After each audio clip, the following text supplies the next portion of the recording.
Hey everyone, hope you're doing great. Welcome back to my channel. In today's video, we'll dive into what if Deku was a Galilean from Ben 10. Smash that subscribe button, and be sure to peek at the description below. Let's begin. The final bell of Aldera Junior High didn't so much ring as it did shriek, a piercing sound that signaled freedom for 300 students. For Izuku Midoriya, it was merely the signal for a different kind of confinement to begin. The metallic screech of chairs scraping against the linoleum floor was a sound he never personally contributed to. His own seat was a custom-built, solid block of reinforced concrete and steel, a permanent fixture in the back corner of the classroom. To move it would require a construction crew. He remained seated, the low, ambient hum that was a constant companion to his existence seeming to thrum in time with the departing chatter. His classmates flowed around him like a river around a boulder, their paths unconsciously veering to give his immense frame a wide berth. He was used to it. He was a geological feature in a world of flesh and blood. Izuku Midoriya stood at 14 years old, and was just shy of 7 feet tall. His body wasn't made of skin and bone in the traditional sense. It was a composite of dense, dark gray, stone-like plates that shifted and ground against one another when he moved. The sound was subtle, a low bass rumble like distant tectonic activity. His form was humanoid, but thick and powerful, with massive, heavy-limbed proportions. In the center of his chest, recessed beneath a convergence of stony plates, was his core. It glowed with a soft, internal light, a miniature sun of pulsating gold that was the heart of his being. "All right everyone, settle down, settle down," Mr. Takayama called out over the din, holding a stack of career aptitude forms. "I know you're all excited for your futures, but let's be realistic." He tossed the papers into the air with a theatrical flourish. "Who am I kidding? You're all going for the hero course, right?" The classroom erupted in a chorus of cheers. Corks flared to life, fingers elongating, sparks crackling, small objects levitating.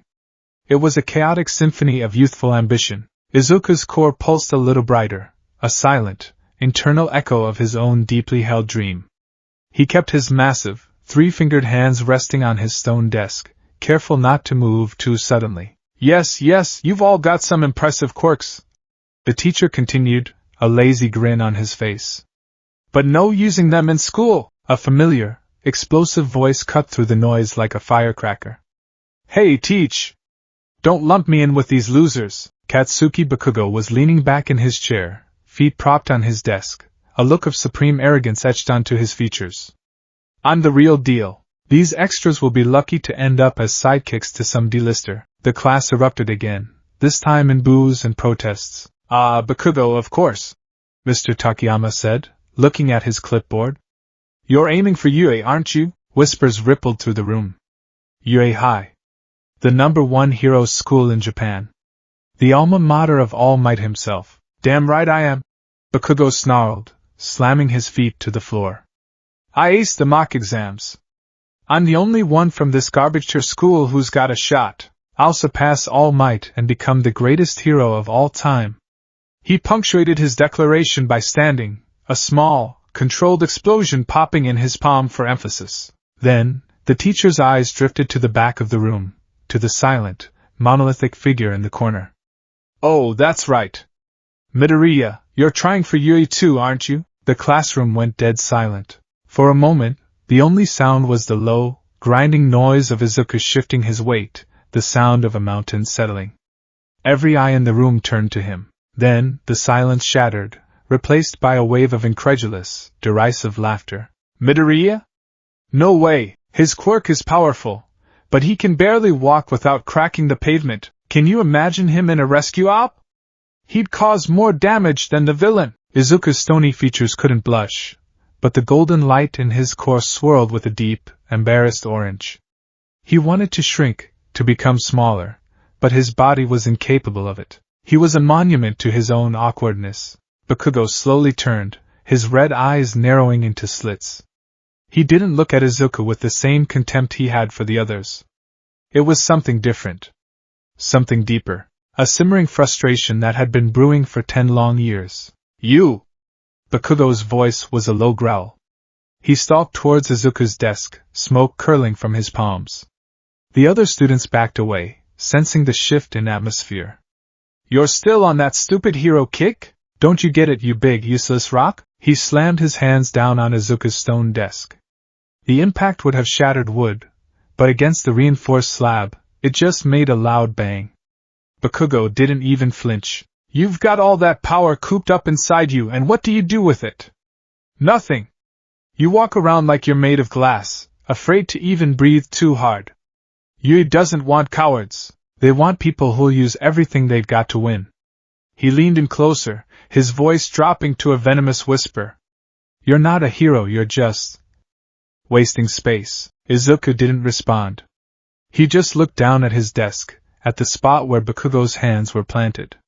He could feel the heat from the boy's quirk. He could also feel the subtle gravitational field he constantly, subconsciously maintained around himself to keep his own immense mass from damaging the school's foundations. It was a delicate, unending balancing act. A whisper of his power, a flex of the wrong metaphorical muscle, and Bakugo would be thrown across the room. The desk would be a crater. The floor would be rubble. He knew that. And the knowledge terrified him more than any insult ever could. "Leave him alone, Bakugo," the teacher said, his tone bored. The show was over. "Class dismissed," Bakugo scoffed, pulling his hands back. He shot Izuku one last look of pure, unadulterated disgust before turning and stomping out of the classroom, his cronies trailing in his wake. Izuku waited until the room was empty. He waited until the last echoes of footsteps had faded from the hall. Only then did he allow himself to move. The sound of stone grinding on stone filled the quiet room as he rose to his full height. His head was a few inches from the ceiling tiles. He carefully collected his worn, oversized backpack, its straps reinforced with canvas and wire, and began his slow, deliberate journey home. Each step was a calculation.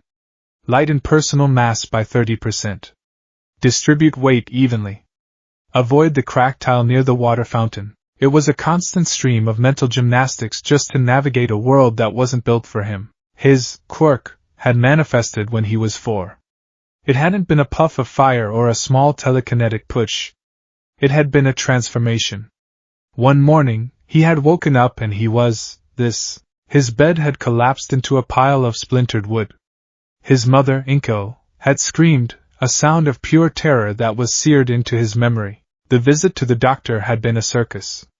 They didn't have equipment that could properly scan him. The X-ray machine had simply shown a solid, impenetrable mass with a glowing, energy-rich anomaly at its center.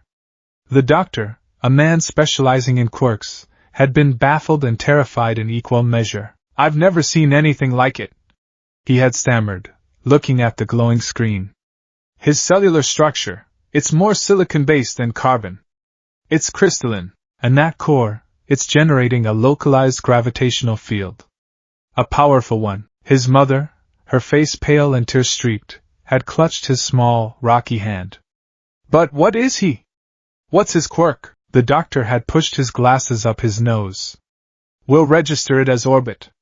A powerful gravity manipulation quirk tied to a mutation that has altered his physiology. But Mrs. Midoriya, to be frank, we have no idea what he is. He's a celestial body in the shape of a boy. A celestial body. A planetoid. That's what he was. A Galilean, though he wouldn't learn that specific term for years, stumbling upon it in an old, classified government file on alien life that All Might would one day show him. For now, he was just a monster. His control over gravity had been non-existent at first. For a year, anything not bolted down in their apartment would slowly drift towards him.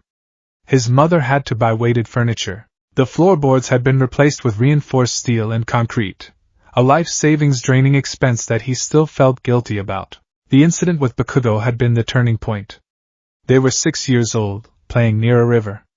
Bakugo, in a fit of overconfidence, had tried to tightrope walk across a fallen log. He slipped. It wasn't a long fall, but it was into fast-moving water.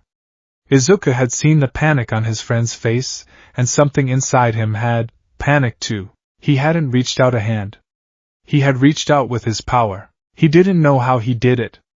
A wave of force, of wrongness, had erupted from him. The water in a 10-foot radius around Bakugo had suddenly become as thick as syrup. The log Bakugo had fallen from cracked and splintered under its own suddenly multiplied weight. Bakugo himself had been slammed into the muddy riverbed by a force that left him gasping and bruised. Izuku had saved him from being swept away, but he nearly crushed him in the process. From that day on, their relationship had fractured. Bakugo had seen the terrifying, untamed power firsthand. He craved it, he was challenged by it, and he hated Izuku for caging it. And Izuku had seen the potential for destruction he held. He'd seen the fear in Bakugo's eyes, a fear that was quickly replaced by rage. He had vowed to himself that he would never, ever lose control like that again, so he held back. He always held back. He focused on the smallest, most delicate applications of his power. He would spend hours in his room, levitating a single pencil, trying to spin it on its axis without letting it wobble. He practiced making his footfalls lighter, not heavier. He learned to project a tiny field of increased gravity to keep a stack of papers from blowing away in the wind. He was a being capable of leveling a city who spent all his time learning to be gentle. It was, Bakugo would say, pathetic. Lost in his thoughts, Izuku found himself at his usual spot, an underpass on the quieter side of town. The cool, shadowy concrete was a comfort. He sat on the ground with a heavy thud that shook the earth beneath him and pulled out his notebook. Hero Analysis for the Future, Volume 13. To anyone glancing over his shoulder, it would look less like a hero fanbus diary and more like a physics dissertation. The pages were crammed not with sketches of heroes and dynamic poses, but with complex diagrams, trajectory arcs, and dense blocks of equations. He turned to a fresh page, the title already neatly printed at the top, Precision and Control, Mitigating Collateral Damage. Hero, Mt Lady. Quirk, Gigantification. Her sudden increase in mass displaces air and puts immense stress on the ground. When she lands, the shockwave can shatter windows for a city block. Could this be prevented? Below, he began to write, his custom-made, oversized pencil moving with surprising deftness in his massive hand. Hypothesis 1. A localized, temporary gravity nullification field projected at her projected landing zone. The field would need to activate 0.5 seconds before impact and encompass an area 1.5x her body width. This would effectively catch her, allowing her mass to settle rather than impact. Power requirement, high. Precision, extreme. Risk of field destabilization could lead to a gravity reversal event, which would be catastrophic. He paused, his core glowing a thoughtful yellow. He sketched a diagram of Mt Lady, overlaid with a grid and a series of concentric circles representing the gravity field. Hypothesis 2. An alternative is to use a gravity lensing effect. Instead of nullifying the force, bend it. Create a gravity cushion that redirects the kinetic energy of her landing downwards, deep into the earth, rather than outwards. This would minimize surface damage but could potentially destabilize sewer lines or subway tunnels. Further analysis on geological density required. This was his real training. Not lifting weights, he was a weight. Not running, his movements were inherently destructive. His training was mental. It was the endless, obsessive pursuit of control. He studied heroes not to copy their moves, but to understand the physics of their powers. He wanted to learn from their precision, their economy of motion. He saw how Ryukyu controlled her massive dragon form, how Edge Shot could flatten himself with pinpoint accuracy. That was the heroism he aspired to, not overwhelming power, but perfect, harmless control. He was so absorbed in his work that he didn't hear the footsteps until they were right behind him. Still scribbling in that creepy notebook, Pebble? Izuku didn't need to look up. That voice, dripping with arrogant disdain, could only belong to one person. He slowly closed the notebook. The nickname, Pebble, was a new one, a recent evolution from wasting space. It was, in its own way, even more insulting. A pebble was just a small, insignificant rock. It was what Bakugo saw when he looked at him, a mountain pretending to be a pebble. He turned his head. Bakugo stood there, flanked by two of his usual sycophants. What do you want, Kakin? Izuku's voice was a low rumble, like stones grinding together. I want to know what the hell you were thinking. Bakugo snarled, kicking at a loose plastic bottle on the ground. It skittered away and bounced off Izuku's leg with a hollow thump. Telling the whole class you're applying to UA. You trying to make me look bad? Having someone like you coming from the same school, it has nothing to do with you, Izuku said, his gaze steady. It's my dream. Your dream? Bakugo let out a harsh, barking laugh. Your dream is a nightmare for everyone else. You're a walking natural disaster. You think they'll let a monster who can't even tie his own shoes without causing a tremor into the top hero school? Get real. You don't have what it takes. What does it take then? Izuku asked, his voice quiet but firm. Uncontrolled destruction? Hurting people? Bakugo's face went rigid, his eyes flashing with fury. He strode forward until he was right in front of Izuku, jabbing a finger at the glowing core in his chest. It takes the will to act. The will to use your power to its absolute limit to win. Something you've been too scared to do since we were kids, he yelled. You've got a literal star in your chest, and you spend your time making sure you don't step on any ants. It's pathetic. You're pathetic, the two lackeys behind Bakugo snickered. Izuku just looked at him, the golden light of his core reflecting in Bakugo's angry red eyes. He could see the truth in Bakugo's frustration. He was scared. He lived in a state of constant, gnawing fear. Fear of a single miscalculation, a moment of lost focus. Fear of the day he might have to unleash his full power, not as a hero, but as a weapon of last resort. The planetary form, as the long-dead alien race who shared his biology might have called it. The ability to become a true planetoid, a sphere of rock and gravity with its own atmosphere and orbit. A form he had only touched once, in a nightmare, and the memory of the sheer, world-shattering power still made his core pulse with cold dread. I'm not like you, Kaken, Izuku said, his voice heavy with a weariness that went far beyond his years. I can't just let go. Bakugo's face twisted into a snarl of contempt. Then you'll never be a hero. Stay out of my way, you hear me?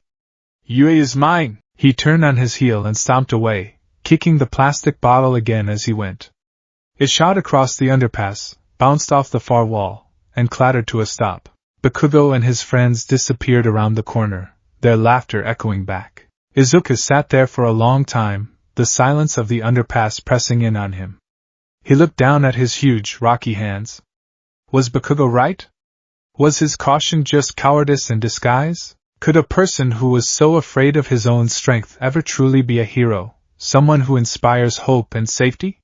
Or was he destined to be a threat, a liability forever kept in check? He eventually pushed himself to his feet with a groan of shifting stone and continued his walk home, the weight on his shoulders feeling heavier than usual. It was this internal turmoil that made him take the long way, through a busier shopping district he usually avoided.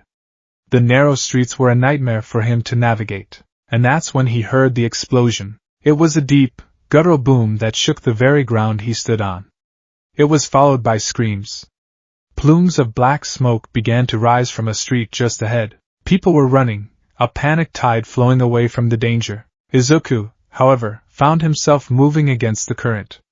His hero instincts, buried deep beneath layers of fear and self-doubt, were screaming at him. He lumbered forward, his heavy footsteps thudding against the pavement, each one a drumbeat of dread. He rounded the corner and saw it. The scene was chaos. A massive, slimy green villain, a creature made of living sludge, had taken over the street. Fires raged where he knocked over streetlights. Pro-heroes were on the scene, but they were struggling. Kamui Woods was trying to restrain the villain, but his wooden branches just sank into the viscous body. Death Arms was trying to punch it, but his fists were absorbed without effect. The fire hydrant's backdraft had opened were only making the villain larger and more difficult to contain. It was a stalemate. A disaster. And then Izuku saw him. Trapped inside the swirling morass of green sludge was a familiar figure.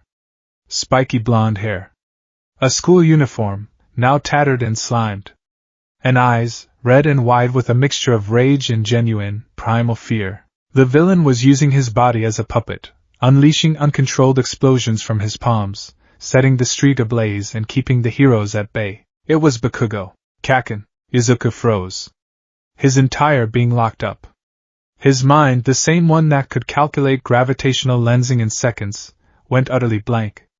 He saw the heroes trying and failing. He saw the desperation on their faces.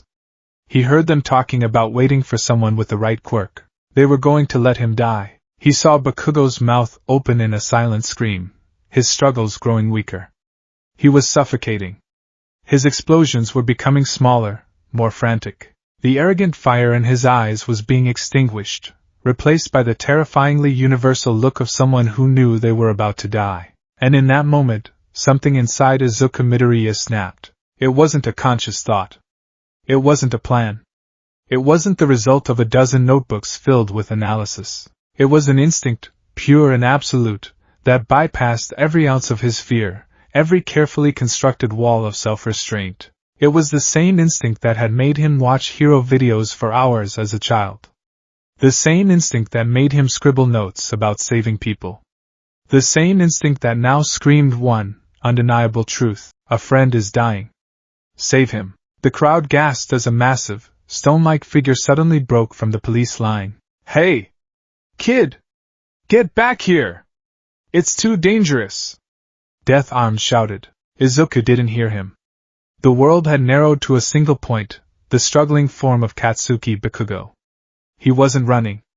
His body wasn't built for speed. He was advancing, each step a ground-shaking impact. The asphalt cracked under his feet. The sludge villain turned its attention to him, its large, maniacal eyes fixing on the approaching giant. A new meat shield! And a big one! It gurgled, lashing out a tendril of slime. Izuku didn't dodge. He didn't even brace himself. He just kept walking.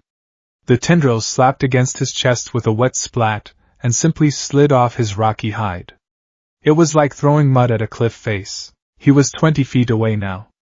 10 feet. He could see the terror in Bakugo's eyes up close.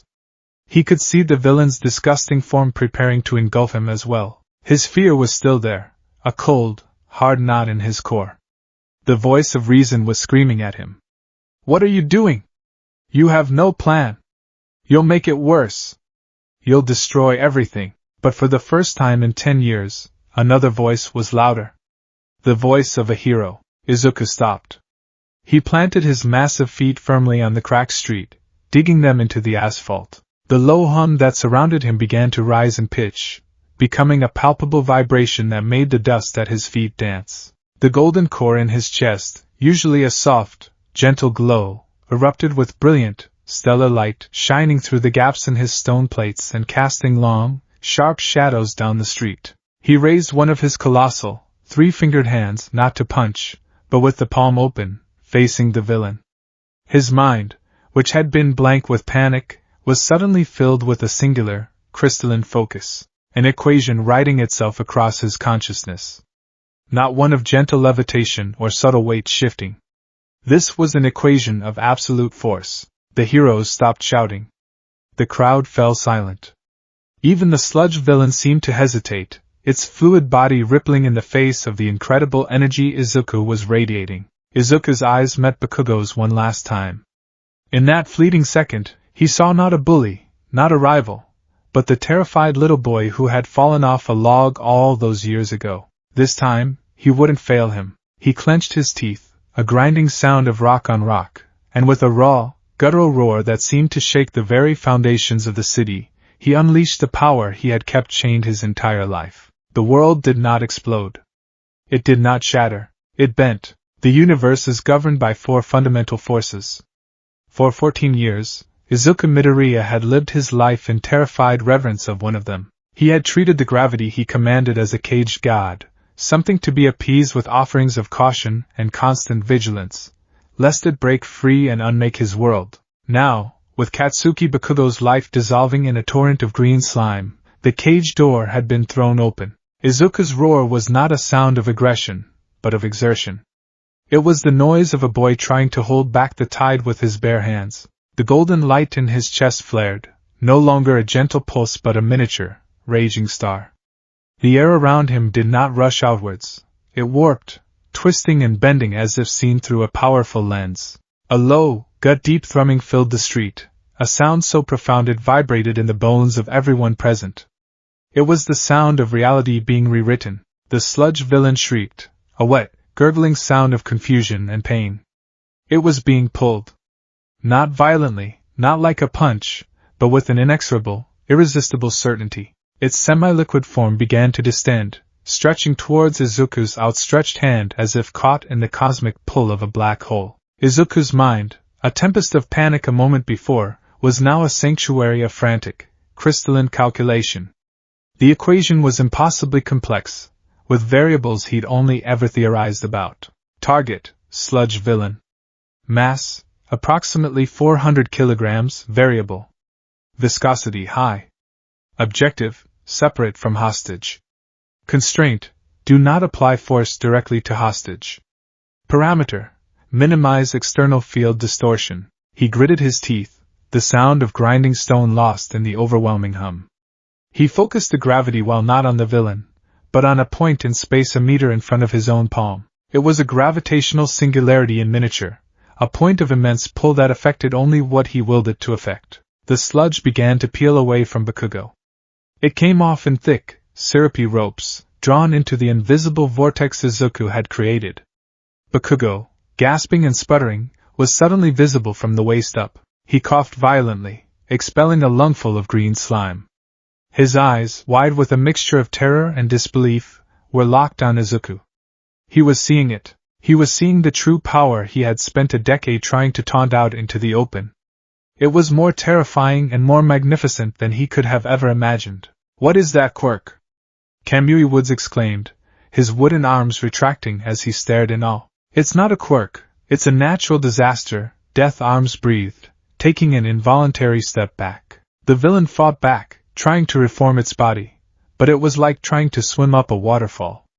More and more of its mass was stripped away, drawn into the swirling vortex in front of Izuku. The air around the focal point began to shimmer and crackle. The sludge, pulled with such incredible force, was being atomized at the edges, dissolving into a fine green mist. Too much! Izuku's mind screamed. The collateral field is expanding. He could feel it, the edges of his control beginning to fray. The groaning of metal from nearby cars intensified. A Toyota on his left began to buckle, its roof caving in as its own weight multiplied tenfold. The asphalt around his feet wasn't just cracked anymore. It was sinking, forming a shallow crater. A lamppost across the street bent at a 90-degree angle with a piteous shriek of tortured steel. The windows of a nearby convenience store didn't just shatter, they imploded, glass fragments sucked inwards by the gravitational distortion. "Kaken! Get clear!" Izuku roared, his voice strained. The last of the sludge was ripped away from Bakugo, who collapsed onto the street, gasping for air. The villain was now a compressed, writhing ball of green matter, held suspended in the air a few feet from Izuku's hand. It was no larger than a basketball, its density increased 1,000-fold. With a final, agonizing grunt, Izuku snapped his hand shut. The gravity well collapsed in an instant. The thrumming sound vanished. The oppressive weight in the air lifted. The compressed ball of sludge fell to the pavement with a wet, heavy thud, inert and contained. Silence descended upon the ruined street. For a moment, no one moved. The scene was one of utter devastation. Buckled cars, a cratered road, imploded windows, and a bent lamppost smoking from the strain. In the center of it all stood Izuku, his rocky form trembling, his core glowing a dim, exhausted orange. Smoke, or perhaps steam, vented from the seams between his stone plates. He stared at his own hand, then at the destruction around him, his expression one of pure, unadulterated horror. He had saved Bakugo. But he had broken everything else. The heroes were the first to snap out of their stupor. They rushed forward, backdraft dousing the remaining fires while others secured the villain and checked on Bakugo. Death Arms stomped over to Izuku, his face a grim mask of conflict. "Kid, what the hell were you thinking?" he bellowed, though his voice lacked its usual heat. It was colored with a sort of terrified respect. "That was incredibly reckless. You could have been killed. You could have killed everyone. You have no idea how much damage you just caused," another pro-hero added, gesturing wildly at the street. "Vigilantism is a serious crime, especially when it involves a quirk that destructive." Izuku didn't answer. He couldn't. Their words were just noise, echoes of the screaming condemnation in his own head. He looked past them, at Bakugo, who was now sitting up, being tended to by paramedics. Bakugo was staring at him, his red eyes wide and unblinking. There was no anger in them. No arrogance. Just a raw, naked shock that stripped him of all his usual bluster. Izuku had done what All Might and a dozen other pros couldn't. And Bakugo knew it. The praise came next, a confusing counterpoint to the scolding. But man, what a save! One of the younger heroes muttered, shaking his head. I've never seen anything like it. He just ended it. That raw power, it's unbelievable. The crowd, kept back by the police line, was buzzing. Phones were out, recording everything. They were cheering for him, for the monstrous boy who had saved the day, but their cheers sounded like accusations to Izuku's ears. They didn't see the cost. They didn't feel the terror of losing control. He felt a massive, rocky hand on his shoulder. It was the pro-hero, Backdraft. You did a good thing, kid. A foolish, dangerous thing, but a good thing. Now you're going to have to come with us and answer a lot of questions. Panic flared in Izuku's chest, cold and sharp. Questions. Reports. His name in the papers, his face, his monstrous, alien face, on the news. They would see him for what he was, a walking disaster zone. A threat. He couldn't. He had to get away. He shrugged off the hero's hand with more force than he intended, making the man stumble back. I have to go, Izuku rumbled, his voice cracking. He turned and lumbered away from the scene, ignoring the shouts of the heroes behind him. He just wanted to disappear, to find a dark place where he couldn't break anything else. He moved with a clumsy haste, his usual careful steps forgotten. Each footfall left a small crack in the pavement. He was a creature of destruction, and he couldn't even walk away from his own mess without causing more. Hidden in the throng of onlookers, a skeletal figure in a baggy yellow suit watched the boy retreat. Yagi Tashinori, the man the world knew as All Might, leaned against the wall, a thin trickle of blood dribbling from the corner of his mouth. He'd been on his way to the scene, but had run out of time, his body forcing him back into this pathetic form just a few blocks away. He had witnessed the entire event from the crowd. He had seen the boy's hesitation. The paralysis of fear.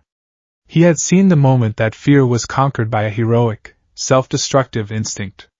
And most importantly, he had seen what came after. Not pride, not triumph. He had seen the boy's immediate, soul-crushing horror at his own power. Tashinori had spent his life wielding a power so great it could level cities with a single punch. He knew the weight of that responsibility. He knew the constant, gnawing fear of collateral damage, of not being strong enough, of not being fast enough. He saw that same burden reflected in the stony boy's panicked flight. It was a burden no child should have to bear alone. With a grimace of pain, he pushed himself off the wall and slipped into a side alley, taking a shortcut to intercept the boy's path. He knew a thing or two about needing a quiet place to think after a battle. Izuku stumbled into a deserted alleyway, the sounds of the chaotic street finally fading behind him. He leaned his massive frame against a brick wall, the structure groaning in protest. He looked at his hands, the hands that had just bent the laws of physics. They were trembling. I'm a monster, he whispered, the sound a low scrape of stone on stone. Kaken was right. I'm just a monster. He had proven it. He had the power to save people, but at the cost of everything around them. What kind of hero was that? A hero was supposed to bring peace and order. He brought craters and chaos. Yue would never accept him. He couldn't even control himself in a crisis. All his training, all his notebooks, all his careful calculations, they had all amounted to nothing in the face of real danger. He had just reacted. And the result was ruin. A monster, you say? The voice was thin and reedy, but it cut through Izuku's self-pity like a knife. He looked up, startled. Standing at the entrance of the alley was a man who looked like a walking skeleton. He was impossibly tall and thin, with sunken eyes and sharp, angular features, swimming in a ridiculously oversized suit. Izuku stared. Who are you? How did you get here? I took a shortcut, the man said with a weak smile, before being racked by a violent, bloody cough. He wiped his mouth with a handkerchief. As for who I am, well, and then, the impossible happened. The skeletal man began to inflate. Steam billowed from his body as his emaciated limbs swelled with muscle. His sunken cheeks filled out, his hair stood on end, and in a matter of seconds the frail man was gone. In his place stood a mountain of muscle and optimism, clad in a red, white, and blue costume that was now perfectly form-fitting. He struck a pose, his signature smile beaming with impossible brightness. "I am here," the voice boomed, echoing off the narrow alley walls. It was a voice Izuku knew better than his own. It was the voice of his idol. The voice of hope itself. All Might? Izuku stammered, his mind failing to process what he was seeing. His core, which had been a dim orange, flickered with a shocked, vibrant yellow. He took an involuntary step back, his foot cracking a paving stone. "The one and only," All Might declared, though his smile seemed a little strained. "I came to thank you, young man." "And to talk." "To thank me?" "But the damage." Izuku couldn't form a coherent sentence. His brain had short-circuited. All Might was here.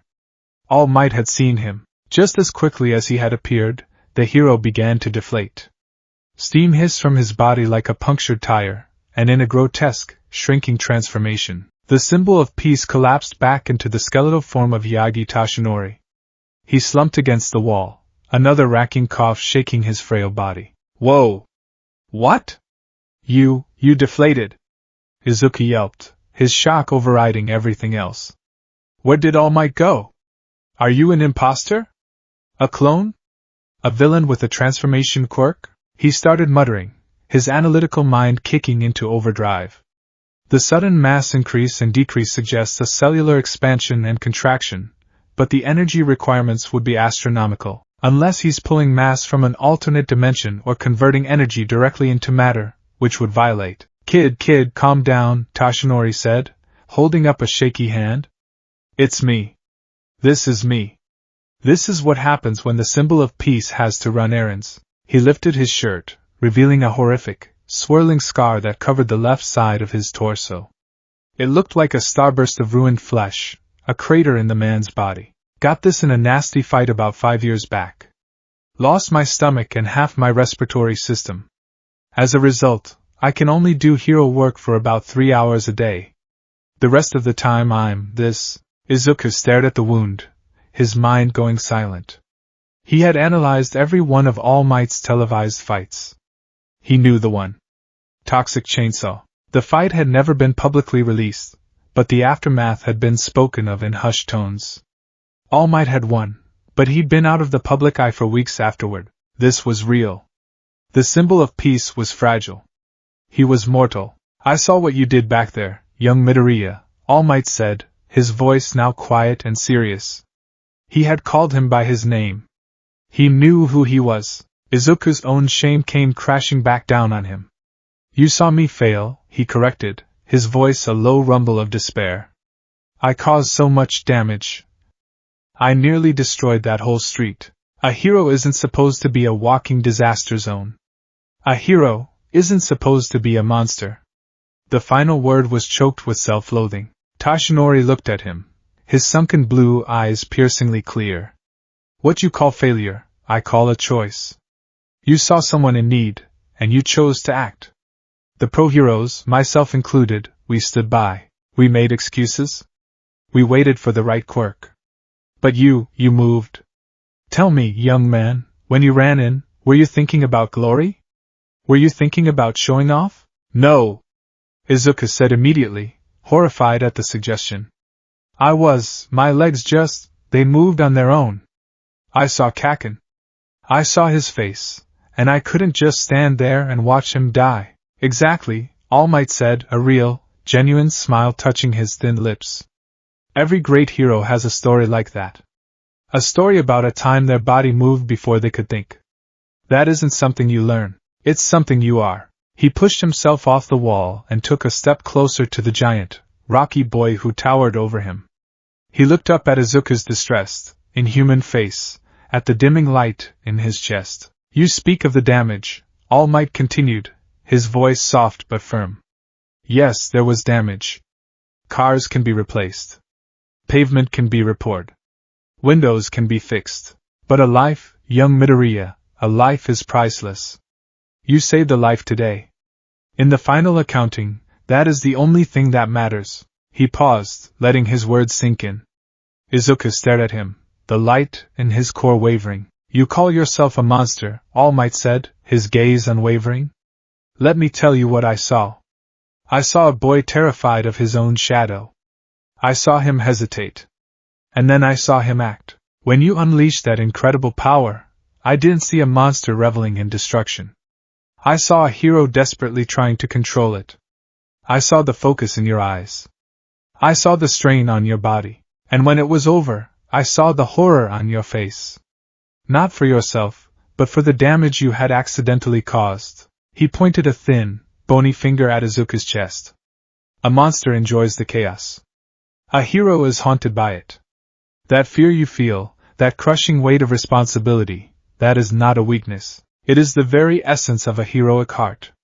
It is the conscience that will guide this immense power of yours. Tears began to well up in Izuku's eyes. But he was made of stone. He couldn't cry. Instead, a few flecks of glowing, golden dust, like tiny embers, drifted from the corners of his eyes and dissipated into the air. He had been told his entire life that his form was a curse, his power a danger. Bakugo called him a coward for restraining it. The world saw him as a threat. But now, here was All Might, the greatest hero who ever lived, telling him that his fear, the thing he hated most about himself, was his greatest strength. But can I be a hero? Izuku finally managed to ask, the words he'd been so desperate to hear his whole life tumbling out in a gravelly whisper.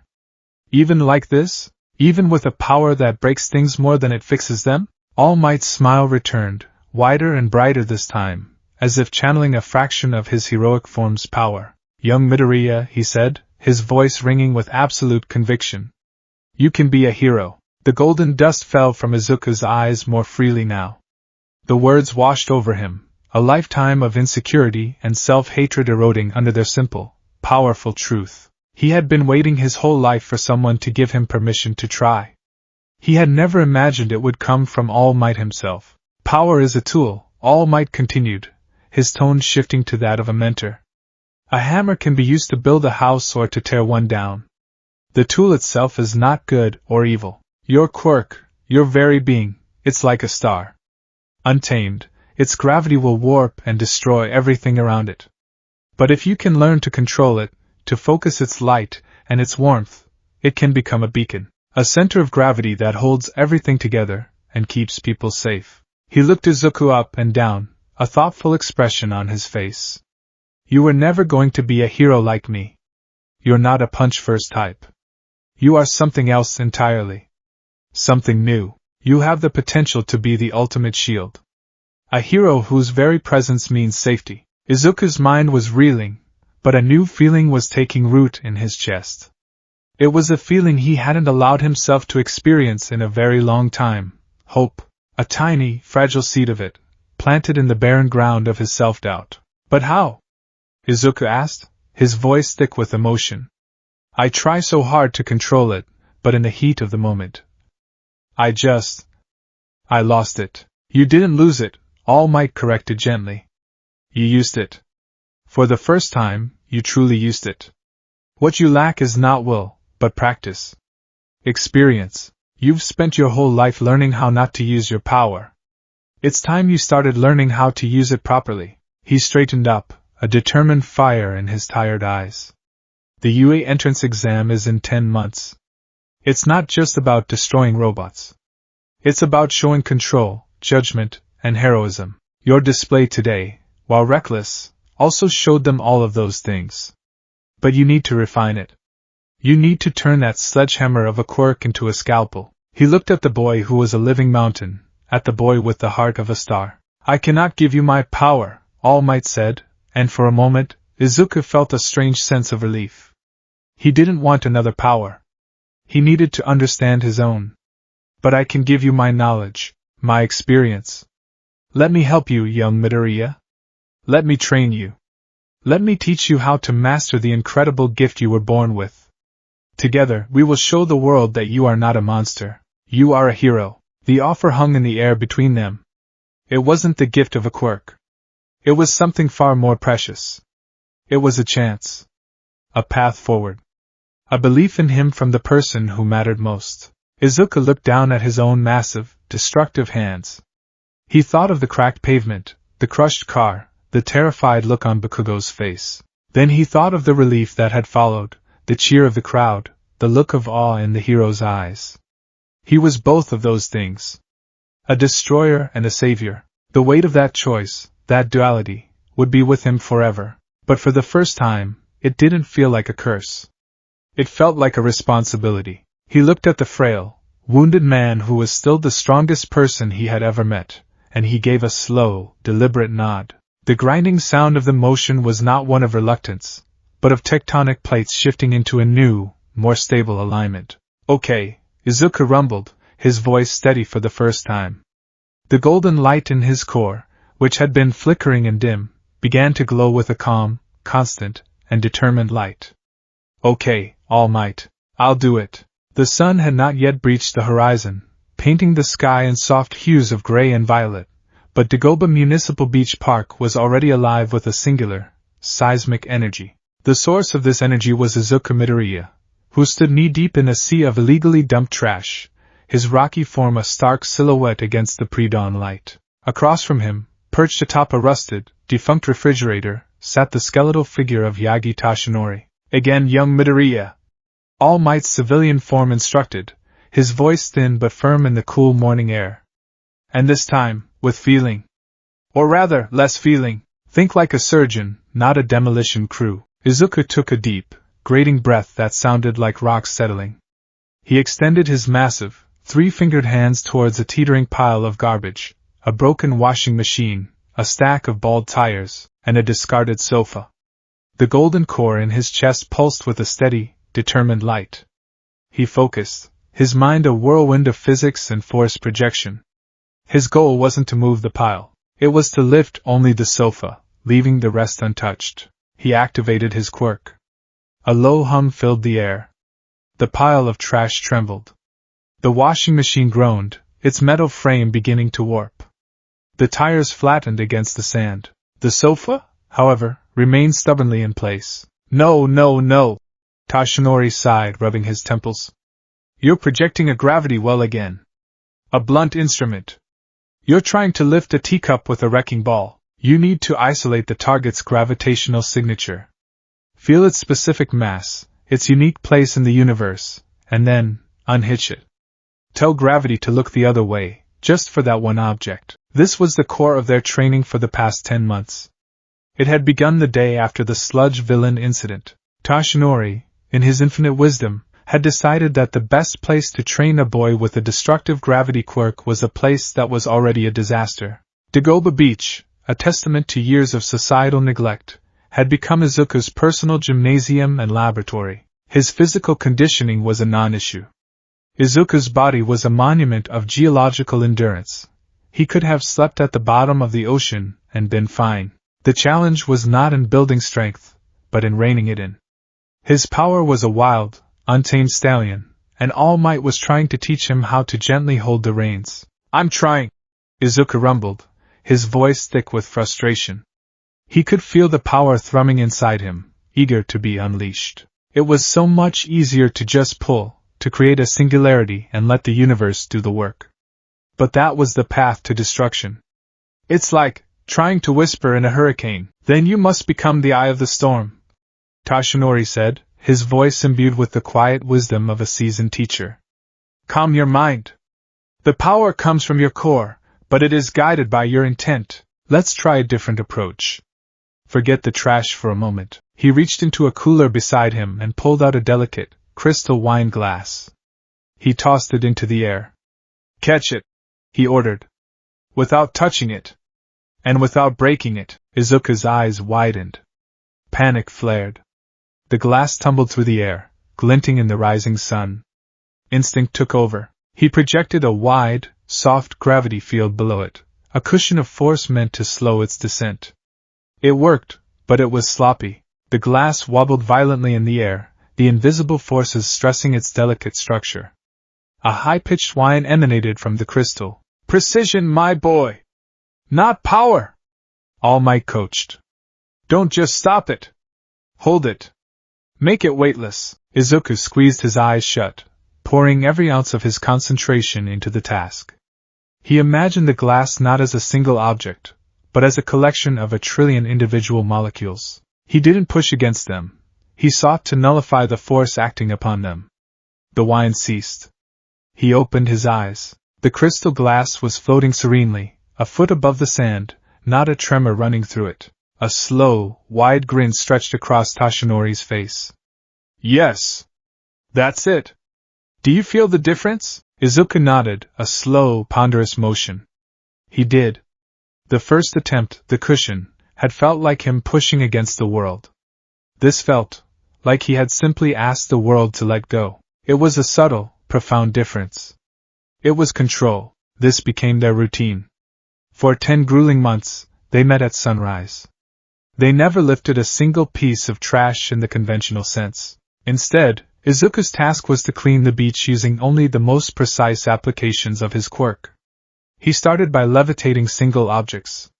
First, heavy, durable things like engine blocks and refrigerators. Then, he moved on to the delicate and difficult, stacks of waterlogged newspapers that threatened to fall apart, collections of glass bottles he had to lift without clinking them together. Even a flock of seagulls he once had to gently levitate out of the way of a falling pile of scrap metal. All Might was a relentless, brilliant mentor. He would throw wrenches into Izuku's concentration, simulating villain attacks. He would make Izuku solve complex physics problems in his head, while simultaneously juggling a dozen different objects. They worked on mobility, a key weakness for Izuku. He couldn't run, but he could fall with style.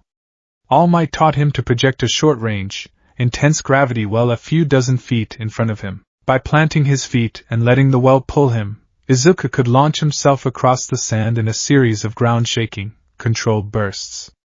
It wasn't graceful, but it was fast. They dubbed it the gravity sling. The most difficult training involved internal control. Izuku learned to consciously shift his own mass, making himself lighter to walk on weak surfaces or heavier to anchor himself. He practiced containing his ambient gravitational field, shrinking it so that it barely extended past his own skin. By the 10th month, he could walk through a house of cards without disturbing a single one, a feat that would have been unthinkable a year ago. He never achieved perfection. There were still days when he would miscalculate, and a washing machine would be accidentally compacted into a metal cube, or a patch of sand would be vitrified into glass. But the accidents became rarer. His control grew from a blunt instrument into something resembling a set of finely tuned tools. He was no longer just a celestial body. He was learning to be an astronomer, charting his own internal cosmos. On the final day of their training, the beach was clean. The morning sun glinted off a coastline free of refuse for the first time in years. Izuku stood, looking out at the ocean, the gentle glow of his core reflecting on the surface of the water. "You did it, young Midoriya," Toshinori said, standing beside him.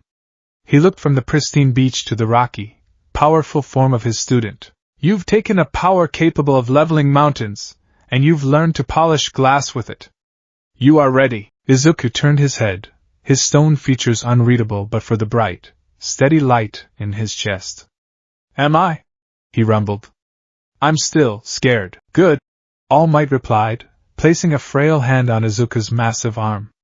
"It means you understand the stakes. Now go. And show them what a real hero looks like." The morning of the UA entrance exam was a festival of nervous energy. The sprawling campus was a beacon of hope, its gleaming glass towers reaching for the sky. A river of hopeful teenagers flowed towards the main auditorium, each one buzzing with their own unique quirk and ambition. And in the middle of that river, parting the waters around him, was Izuku Midoriya. He was a monument of gray stone in a sea of nervous chatter and colorful school uniforms. He towered over everyone, his sheer size and alien appearance drawing a mixture of stares, whispers, and unabashed pointing. "Whoa, look at that guy! Is that his quirk? Or is he always like that? He must have a strength enhancer. He's huge!" Izuku tried to make himself smaller, an impossible task. He hunched his shoulders and focused on his internal mass control, trying to walk as lightly as possible on UA's immaculate pathways. He felt a familiar surge of the old anxiety, the feeling of being a monster in a world of normal people. But then he remembered All Might's words. You are not a monster. You are a hero. He straightened his back, just a little. He saw Bakugo near the entrance, surrounded by a few wannabe sycophants. Their eyes met for a brief second across the crowd. Bakugo's expression wasn't the usual sneering contempt. It was sharp, analytical, and filled with a burning intensity. He gave Izuku a curt, almost imperceptible nod, a silent acknowledgement. It wasn't friendship. It was a challenge. You're here. Now prove you deserve to be. Izuku returned the nod. The written exam was challenging but manageable. Izuku's mind, honed by months of complex physics calculations, moved through the problems with a calm efficiency. The real test, the one that truly mattered, was the practical. He found himself in a massive auditorium with hundreds of other examinees. The lights dimmed, and a huge screen lit up behind a stage. A man with a ridiculously tall shock of blonde hair, a leather jacket, and a pair of sunglasses appeared in the spotlight. Hello, everyone! Can I get a yeah?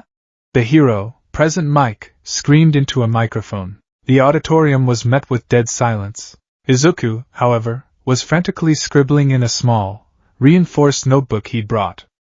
Present Mike, quirk voice. Can amplify his vocal cords to create devastating sonic vibrations. Question: is the amplification a manipulation of air pressure, or a direct projection of kinetic force? If the latter, could it be countered by a localized high-gravity field, increasing the density of the air to muffle the sound? Tough crowd!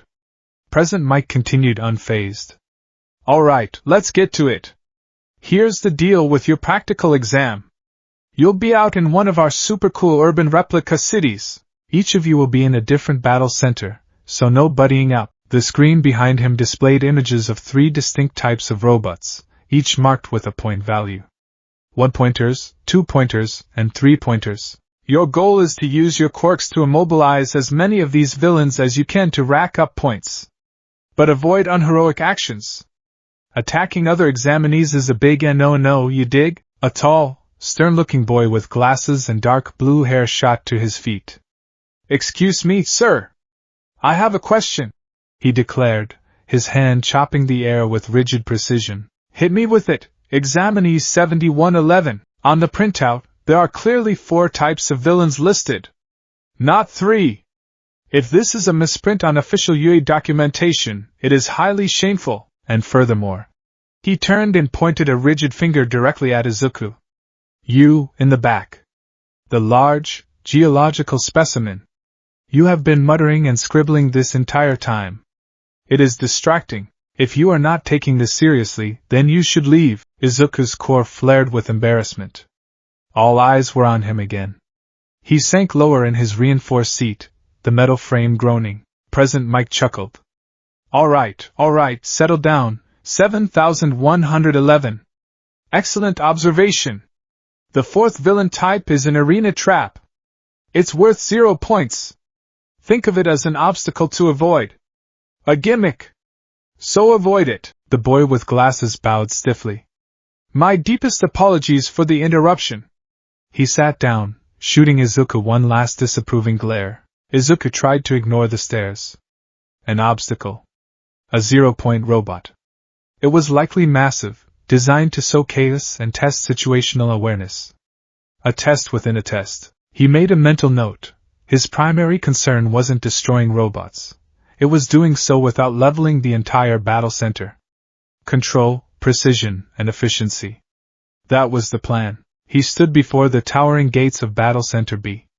The cityscape behind the wall was a convincing replica of a modern downtown district, complete with skyscrapers, power lines, and paved streets. He was surrounded by other examinees, all stretching and activating their quirks in shows of nervous preparation. Izuku simply stood still, feeling the texture of the asphalt beneath his feet, gauging its structural integrity. An.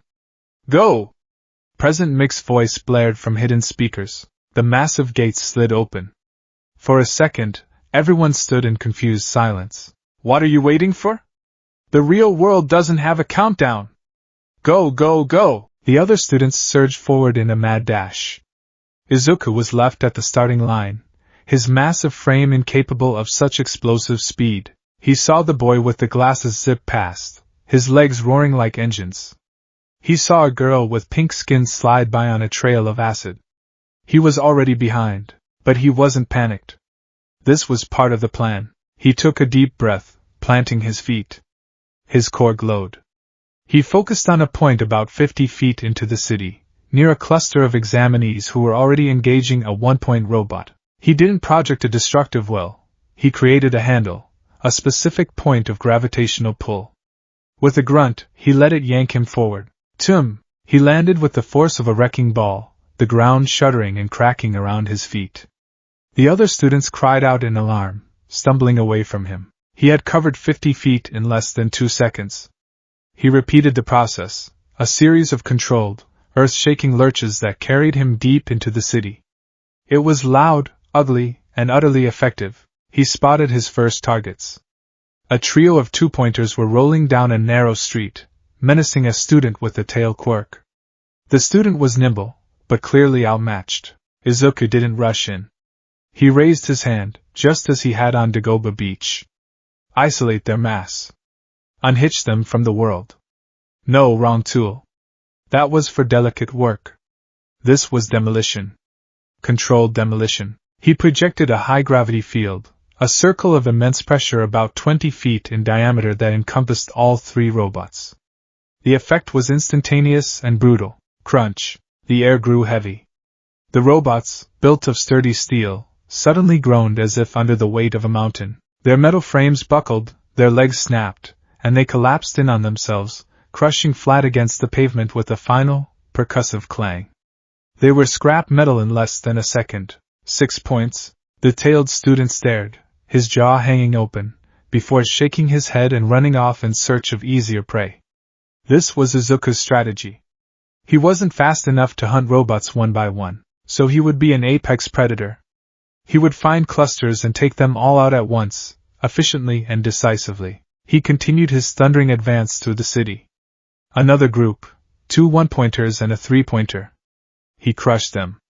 A squadron of smaller, faster one-pointers swarming a building. He pinned them to the wall with a localized gravity field, their engines screaming as they failed to escape, until they tore themselves apart. He was a force of nature. The other examinees learned quickly to give him a wide berth. When the ground started to shake and a low hum filled the air, it meant the rocky giant was nearby, and it was time to find a different street. He racked up points at an astonishing rate, 20, 35, 48. He was efficient, but he was also terrifying. Every one of his attacks left a mark, a small crater, a spiderweb of cracks in the road, a dented wall. It was the cost of his power, a cost he was minimizing as best he could. He paused for a moment in a small plaza, taking stock. He was probably nearing 60 points, which should be more than enough to pass. But he felt a pang of dissatisfaction. He had shown overwhelming power, he had shown efficiency. But had he shown what All Might had talked about?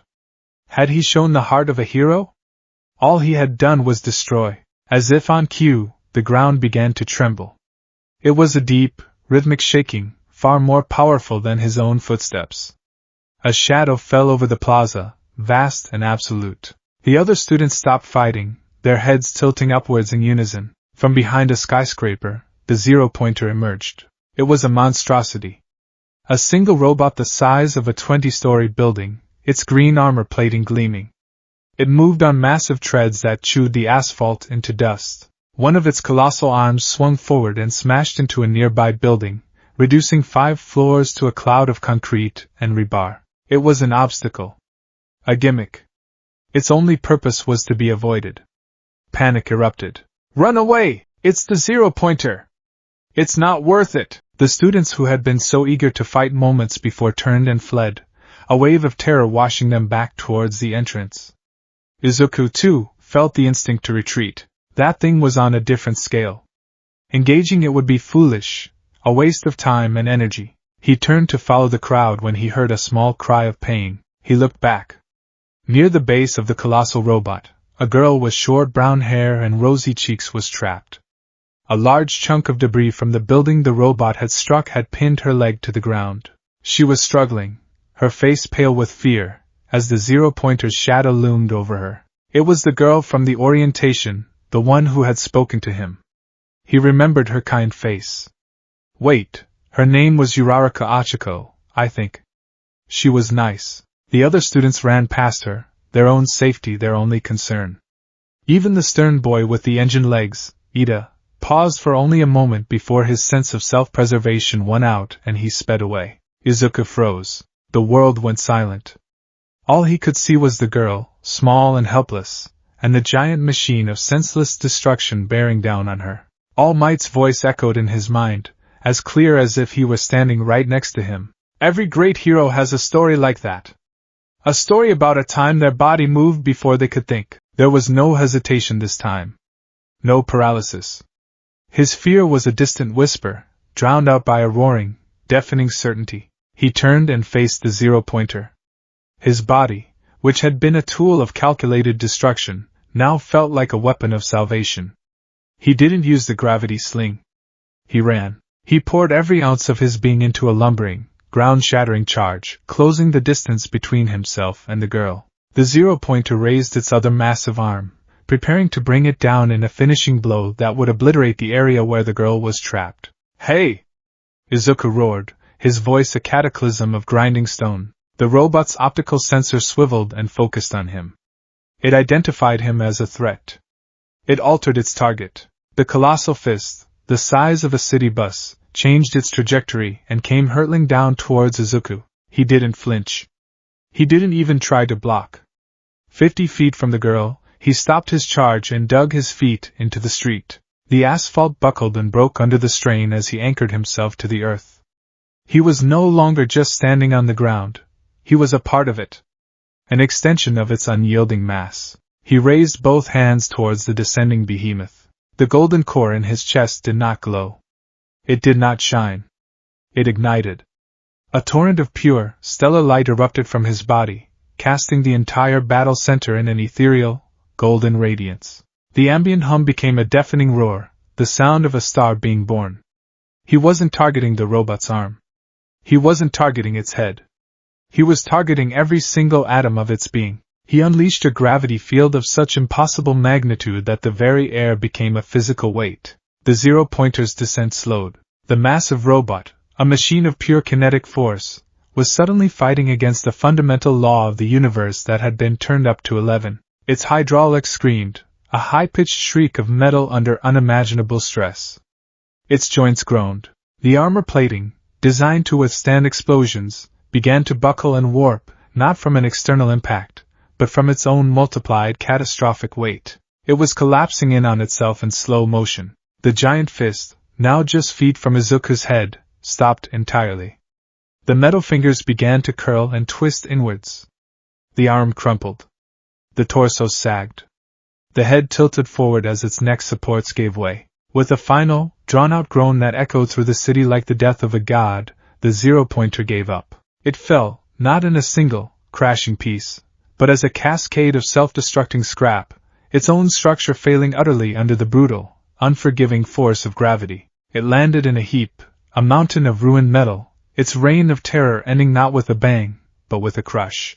Izuku held the field for a second longer, ensuring it was completely inert, before collapsing the gravity well.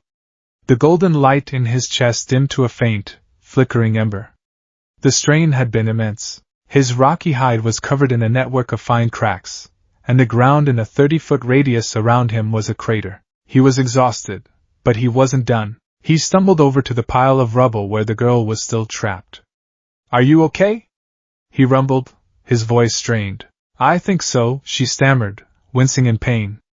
"My leg, it's stuck." Izuku looked at the slab of concrete pinning her. He could lift it, but it was unstable. One wrong move and the entire pile could shift and crush her. This was the final test. Not power. Control. The scalpel, not the sledgehammer. He placed his hand gently on the large slab. He closed his eyes, focusing. He didn't try to lift the whole thing. He isolated its mass, just as All Might had taught him with the wine glass. He found its unique signature in the universe and whispered to gravity, "Let this one go." The slab became weightless. It floated upwards a few inches, silent and steady. The girl's eyes went wide with astonishment. She quickly pulled her bruised leg free. Izuku then gently lowered the slab back down, not a single pebble disturbed. At that exact moment, a loud buzzer echoed through the battle center. Time's up! The exam was over. Izuku slumped to his knees, the last of his energy gone. The cracks on his body began to slowly seal themselves, a natural healing process. The girl, Uraraka, limped over to him. You saved me, she said, her voice filled with genuine awe and gratitude. That was incredible. Thank you? She put her hands together, a determined look on her face. Is there any way I can help you? Are you hurt? Izuku looked from his own slowly mending form to her bruised leg. He had done it. He had saved someone. He had used both the terrifying, overwhelming force and the delicate, precise control he had worked so hard to master. In an observation room high above the city, a panel of pro-heroes stared at a dozen monitors, their expressions ranging from stunned to ecstatic. Did you see that? One of them whispered. He didn't punch it. He crushed it. With gravity. The sheer power output is off the charts. Forget the power, said another, a woman with dark hair. Look at the rescue. He took down the zero-pointer, then immediately switched to a non-destructive, precise application of his quirk to save another examinee. That's not just power. That's judgment. That's heroism. A small, bear mouse-like creature in a suit sipped his tea, a wide smile on his face. Well now, Principal Nisa said cheerfully. This one is interesting. He looked at the scores projected on the main screen. Examinee 2234, Izuku Midoriya. Villain points 60. Rescue points 60. Total 120. He had not only passed. He had crushed it. Izuku, kneeling in the ruined plaza, didn't know his score. All he knew was that for the first time in his life, the other students weren't looking at him with fear or ridicule. They were looking at him with something else entirely. And a deep, profound respect. He had walked onto this field feeling like a monster. He was leaving, he hoped, as one step closer to a hero. The letter from Yue-Hai had not arrived in a standard envelope. It had been delivered by a special courier in a reinforced polymer case, the kind usually reserved for sensitive legal documents or small, volatile quirk support items.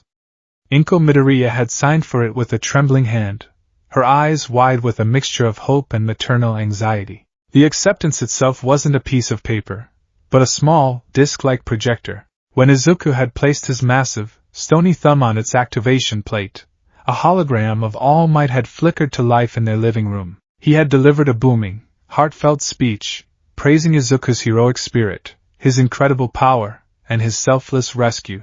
He had announced his score, 60 villain points, and a staggering 60 rescue points, placing him first in the entire exam, even above the explosive prodigy, Katsuki Bakugo. Inko had wept with joy, her tears leaving small, clean streaks on Izuku's dusty, rock-like shoulder as she hugged him.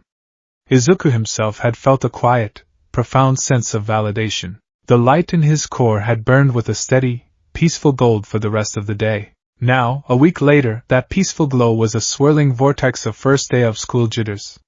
He stood before the colossal main building of UA, a school so large it seemed to have its own weather system. He was wearing the custom-made school uniform, a gray blazer the size of a small tent, a white shirt that could have doubled as a sail, and a red tie that was nearly as long as a normal person's arm. Even with the bespoke tailoring, it was a tight fit. His biggest concern, however, was the door.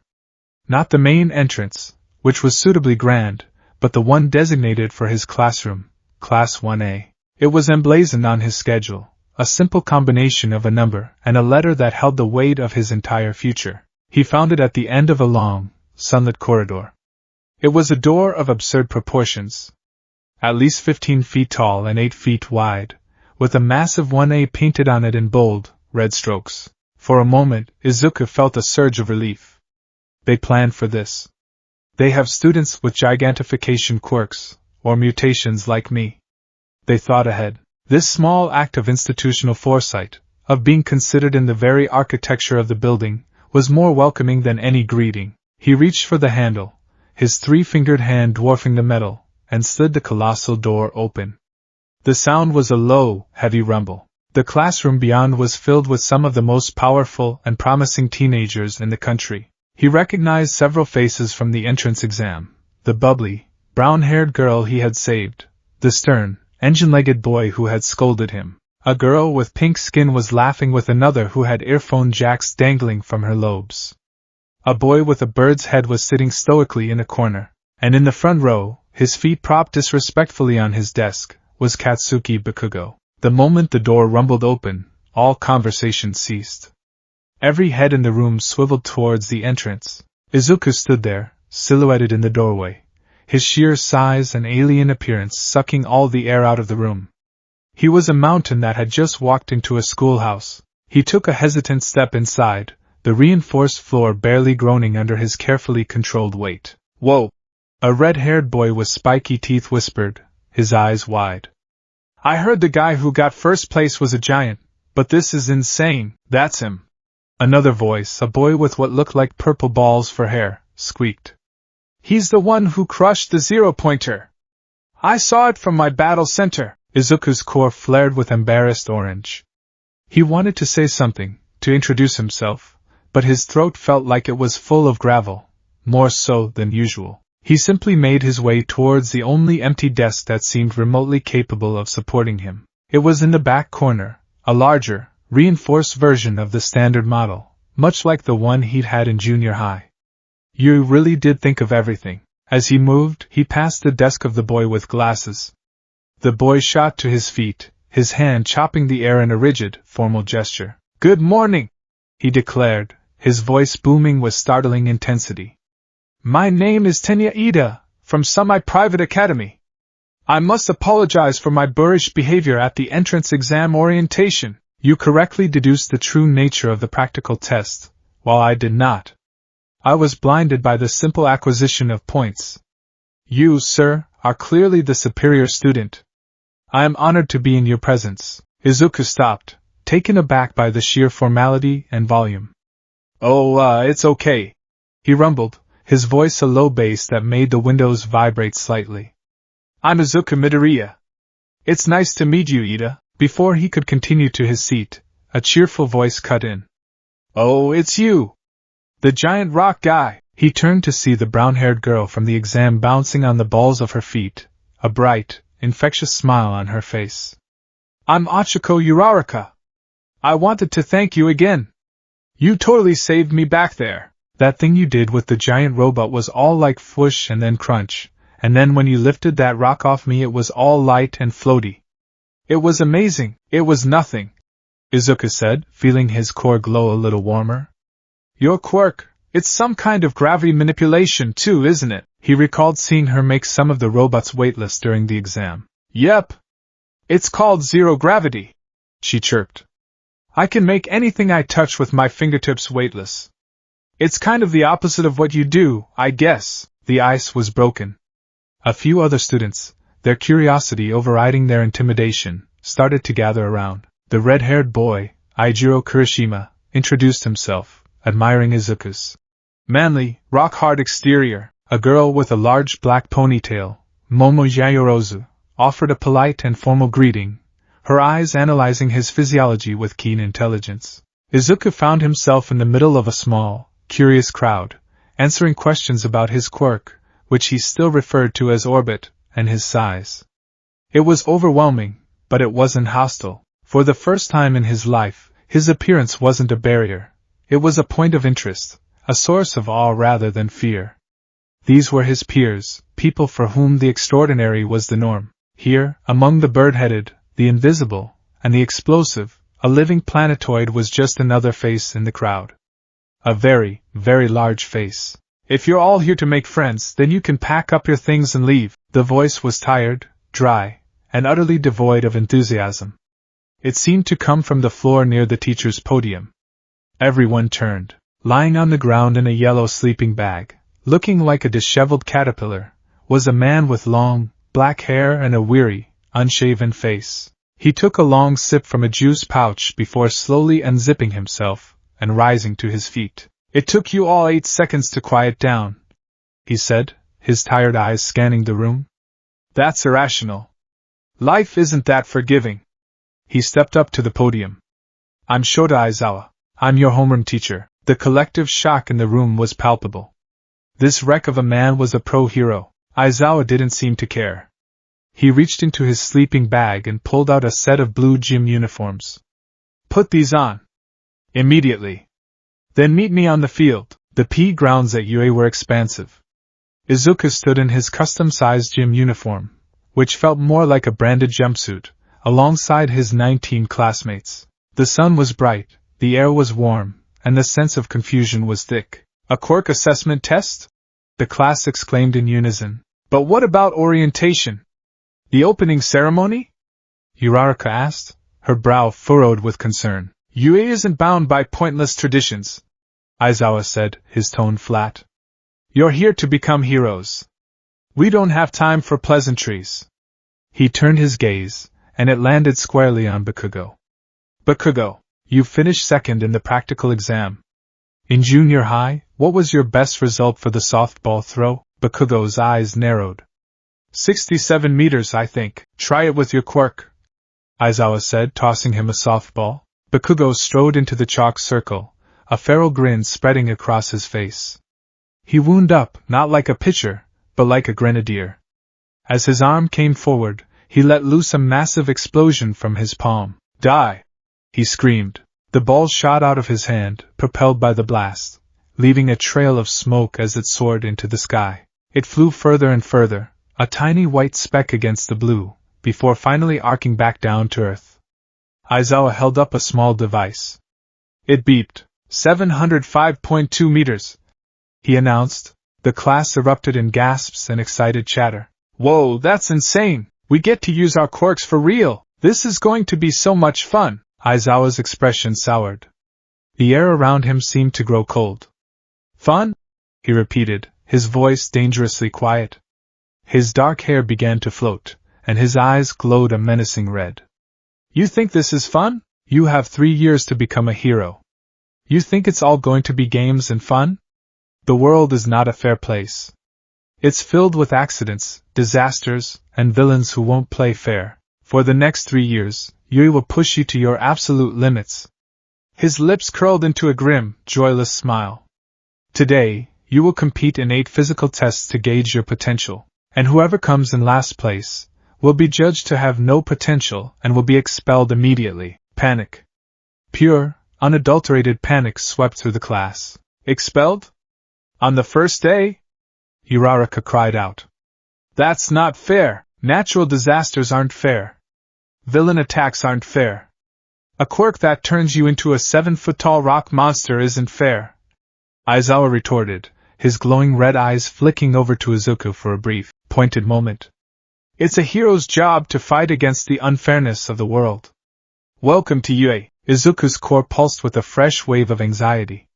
He had come in first in the exam, but that was a test of power and spirit. This was a test of application and control. Aizawa was right. His quirk wasn't suited for many of these standard athletic tests. He could fail. After all he had been through, he could be expelled on the very first day. The fear of that possibility was a cold, heavy weight in his chest. Test 1, 50-meter dash. Ida went first, his engine-like calves roaring to life. He cleared the distance in 3.04 seconds. Bakugo used his explosions for propulsion, finishing in 4.13 seconds. When it was Izuku's turn, he stood at the starting line, the small robotic camera at the finish line looking comically tiny from his perspective. He couldn't run. But he could fall. The starting pistol fired. Izuku planted his back foot and activated his quirk. He didn't project a well 50 meters away. That would be too slow and destructive. Instead, he created a series of small, rapid-fire handles just ahead of himself, pulling his mass forward in a series of short, brutal bursts. Tum. Tum. Tum. It was the gravity sling technique, refined for short distances. He crossed the line in 5.58 seconds. It wasn't a spectacular time, but for someone of his size and mass, it was respectable. The asphalt at the starting line, however, was now a spiderweb of cracks. Aizawa watched, his expression unreadable, making a note on his device. Test 2, grip strength. This was a problem. The standard grip strength dynamometer was the size of his thumb. He couldn't hold it, let alone squeeze it. I can't, he began, showing Aizawa how his 3 thick fingers couldn't possibly operate the device. Aizawa stared at him for a long, silent moment. Improvise, he said, his voice flat. A villain won't hand you a tool that fits your grip. Find a solution. Izuku looked at the small metal device in his palm. Find a solution. He couldn't squeeze it. But he could apply pressure. He closed his hand around it as best he could and focused. He didn't create a wide field.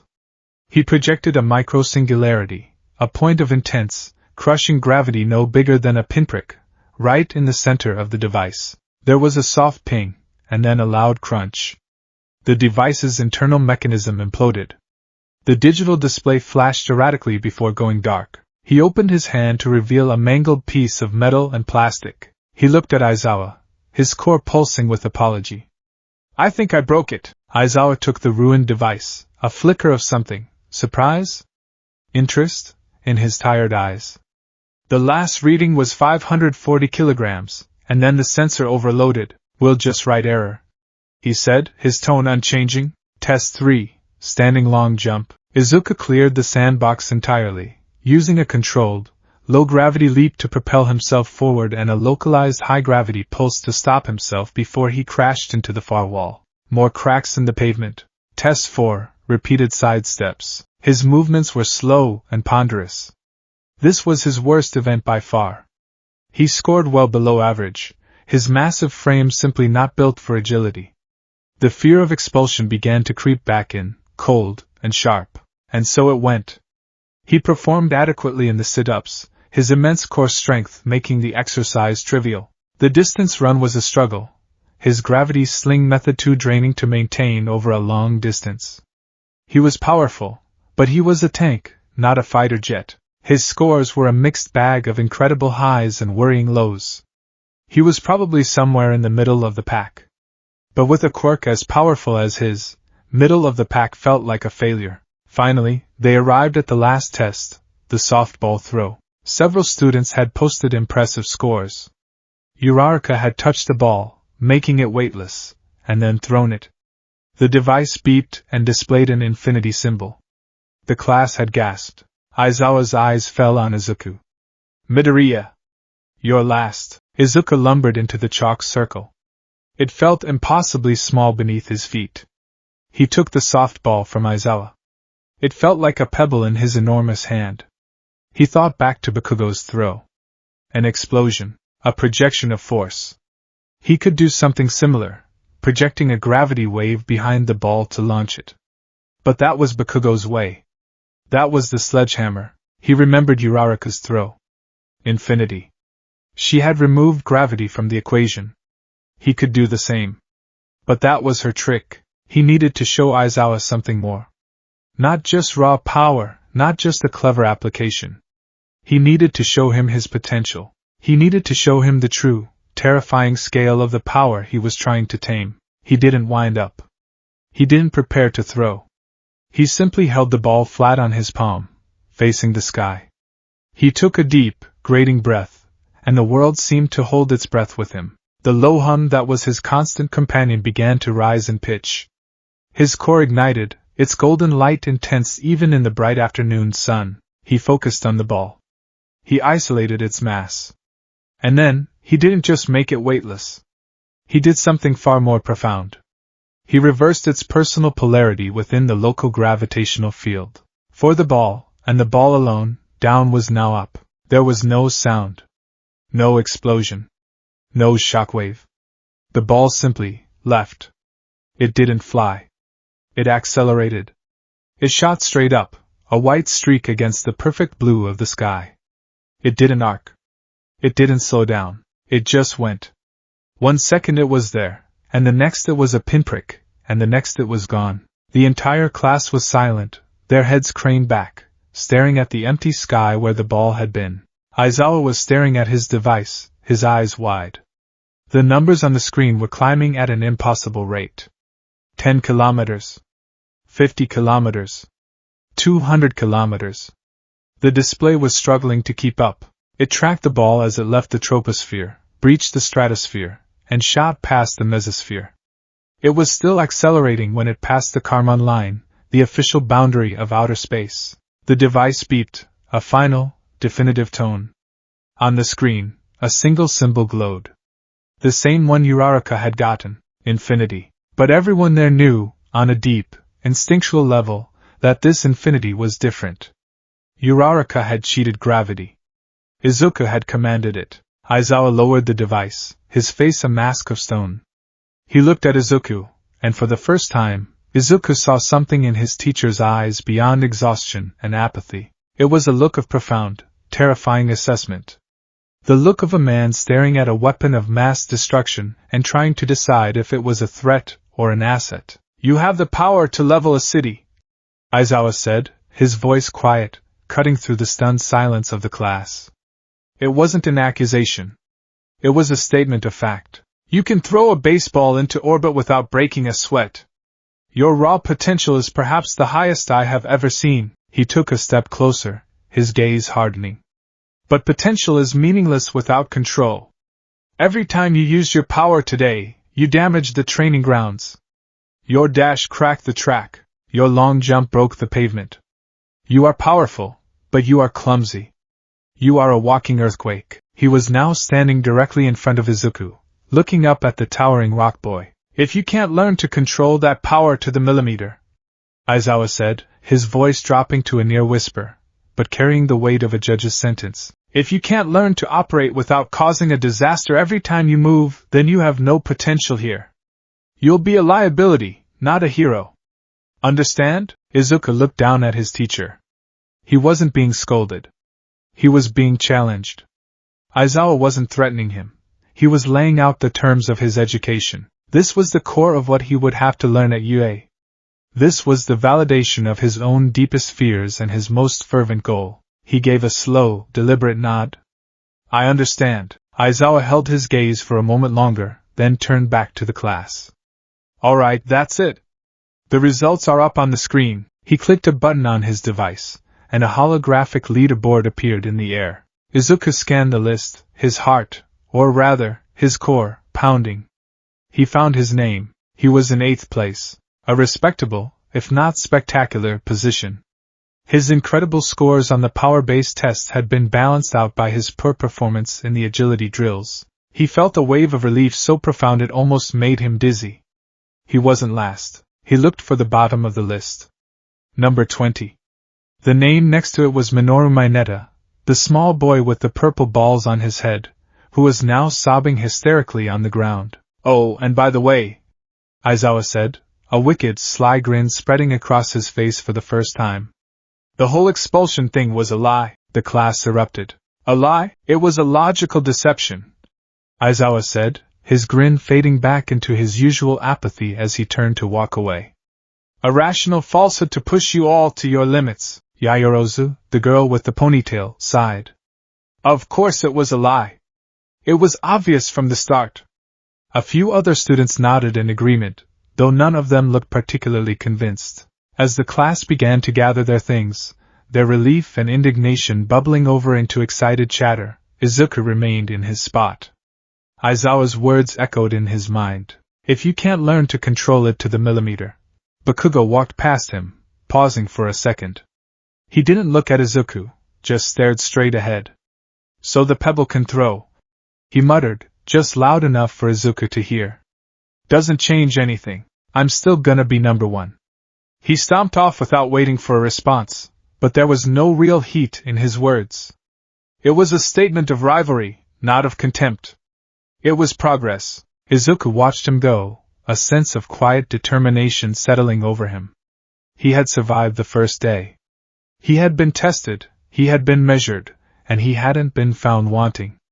But his journey had just begun. He looked down at the cracked pavement around his feet, a stark reminder of his teacher's challenge. He had a universe of power inside him.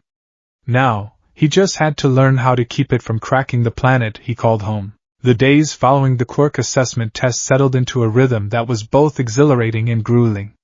UA High was less a school and more a crucible, designed to heat, hammer, and fold its students into the shape of heroes. Mornings were a blur of standard academic subjects, English with President Mike, who taught with the same unrestrained volume he used for hero work, and modern hero art history with Midnight, whose lectures were surprisingly insightful when she wasn't making her students blush. But the afternoons belonged to hero basic training, and hero basic training belonged to All Might. Izuku would never get used to the sheer, surreal whiplash of seeing his mentor, the frail and skeletal Toshinori Yagi, suddenly inflate into the beaming, muscular symbol of peace. All Might would burst into the classroom, his voice a booming proclamation of heroic optimism, and lead them through exercises that pushed them to their absolute limits. The first of these was the battle trial. Izuku was paired with Uraraka, the girl whose quirk was a perfect thematic and practical counterpoint to his own. They were pitted against Bakugo and Ida in a mock villain and hero scenario. The exercise had been a brutal, enlightening experience. Izuku, for his part, hadn't thrown a single punch. His role had been purely defensive and strategic. He had become a walking fortress, his immense, rocky body absorbing the full, unbridled fury of Bakugo's explosions. The blasts, which would have incapacitated any other student, had barely scorched his stone hide. While he kept Bakugo occupied, his mind had been a whirlwind of calculations, analyzing the structural integrity of the building, predicting Bakugo's movements, and feeding information to Uraraka through their earpiece. His greatest contribution had been a carefully controlled gravity pulse, just as Bakugo had launched his ultimate move, the howitzer impact. The pulse had subtly warped the trajectory of the blast, diverting the epicenter of the explosion just enough to prevent it from bringing down the entire building. It was a feat of control that had left All Might speechless, and Aizawa, who was monitoring from the observation room, with a flicker of grudging approval in his tired eyes. They had ultimately won the match, not through overwhelming force, but through Uraraka's cleverness and Izuku's unyielding, calculated defense. The experience solidified his place in the class. He wasn't just the powerhouse. He was the anchor. The immovable object. When he stood his ground, his classmates felt a palpable sense of security. Kirishima had taken to calling him the Wall, a nickname Izuku found far more comforting than Pebble. Today, however, was different. There were no battle trials or obstacle courses. Today was a field trip. For today's special hero basic training, Aizawa droned, standing before the class in his usual state of semi-consciousness. You'll be heading off campus for rescue training. A wave of excitement rippled through the room. Rescue training! Kirishima pumped his fist. Sounds like some real hero stuff. I wonder what kind of disaster we'll be dealing with. Wondered Tsuyu Azui, the frog-like girl, tapping a finger to her chin. Aizawa held up a small remote and clicked a button. A large, state-of-the-art bus rose from a hidden compartment in the classroom floor. You'll be supervised by myself, All Might, and one other faculty member. Now get your costumes and get on the bus. We're on a schedule. Izuku's hero costume had been a significant engineering challenge. Designed by him but constructed by UA's support department, it wasn't so much a costume as it was a suit of personal support equipment. It consisted of a series of dark green, interlocking plates of a high-tensile, shock-absorbing alloy that fit over his own rocky hide. These plates were designed to flake off and absorb extreme kinetic impacts, protecting his core body from damage that might crack his natural armor. Embedded in the gauntlets, boots, and chest plate were a series of glowing golden lines, which were actually sensitive gravimetric sensors, feeding him real-time data about his own power output and the ambient gravitational fields around him. His head was protected by a thick, metallic cowl with a respirator and a reinforced visor, making his already inhuman form look even more like some kind of walking, alien golem. It was intimidating, but its purpose was entirely defensive. He was the last one to board the bus, his massive frame barely fitting through the specially widened double doors. The bus's floor was reinforced, another one of UA's thoughtful accommodations. He took a seat in the back, in a custom-built chair that was bolted directly to the vehicle's chassis. The ride was filled with the boisterous, excited chatter of his classmates. Ida, in his self-appointed role as class representative, tried and failed to enforce a seating chart. Azui pointed out the obvious flaw in his logic, and soon the conversation devolved into a friendly debate about whose quirk was flashier. If we're talking flashy, you gotta go with Bakugo or Todoroki, Kirishima said cheerfully. But Midoriya's is on a whole other level of powerful. It's not flashy, it's just fundamental, indeed, Yaoyorozu chimed in, ever the analyst. Midoriya's quirk is a prime example of a force manipulation type with an incredible area of effect. The potential applications are nearly limitless, though the risk of collateral damage is equally high. Izuku listened, a small, quiet hum emanating from his chest. He was a part of this. A part of their conversations, their camaraderie. He wasn't just the weird, silent giant in the corner anymore. He was a classmate. Bakugo, sitting several rows ahead, scoffed loudly but didn't say anything. His own version of quiet acceptance. We're here. Aizawa's tired voice cut through the chatter. Look sharp. The bus pulled up to a truly colossal domed building, its geodesic structure gleaming in the sun. It looked like something out of a science fiction movie. Whoa, what is this place? The class murmured in awe. As they disembarked, they were met by a figure in a puffy, white spacesuit. Hello, everyone. I've been waiting for you. It's the Space Hero 13. Uraraka squealed, her eyes sparkling with hero worship. Oh my gosh, I love her. Her quirk, Black Hole, is so cool. 13 led them inside. The interior of the dome was even more impressive than the exterior. It was a vast, sprawling landscape, sectioned off into perfect replicas of various disaster zones. There was a shipwreck in a turbulent pool of water, a landslide zone with treacherous, rocky slopes, a burning cityscape, a windstorm area, and more. It was a playground of catastrophe. This is the Unforeseen Simulation Joint, or USJ for short, 13 announced, gesturing dramatically. A facility I designed to train you in all manner of rescue operations. As 13 began a lecture on the responsible use of quirks, how powers designed for combat could be just as easily used to kill as to save, Izuku's attention began to drift. His internal sensors were picking up something odd. A subtle fluctuation in the ambient energy of the facility. It wasn't his quirk. It was something external. A low-level static that made the fine hairs on his non-existent arms stand on end. Aizawa noticed his distraction. Something wrong, Midoriya? I'm not sure, sir. Izuku rumbled, his voice low. There's an energy reading. It feels like the power grid is fluctuating. Aizawa's eyes narrowed. He looked towards the central plaza of the facility, where the main fountain was sputtering erratically. 13, where's All Might? He was supposed to meet us here. 13 held up 3 fingers. He had to deal with a villain attack on his way to work. He used up his time limit for the day. He's resting in the faculty lounge and will be here as soon as he can. Aizawa let out a weary, curse-laden sigh. That fool. So it's just the two of us, then. He turned back to the class. All right, plans changed. Let's just... He was cut off as the lights in the massive facility flickered and died, plunging them into a dim, emergency-lit twilight. The sputtering fountain in the central plaza went still, and then, from the center of that plaza, a swirling vortex of black and purple mist began to form. It expanded rapidly, a tear in the fabric of reality, humming with a sinister energy that made Izuku's own power feel cold. Aizawa whirled around, his body instantly tense, his hand reaching for the capture weapon wrapped around his neck. 13, protect the students, he barked. Those are real villains! From the dark heart of the warp gate, figures began to emerge. Dozens of them.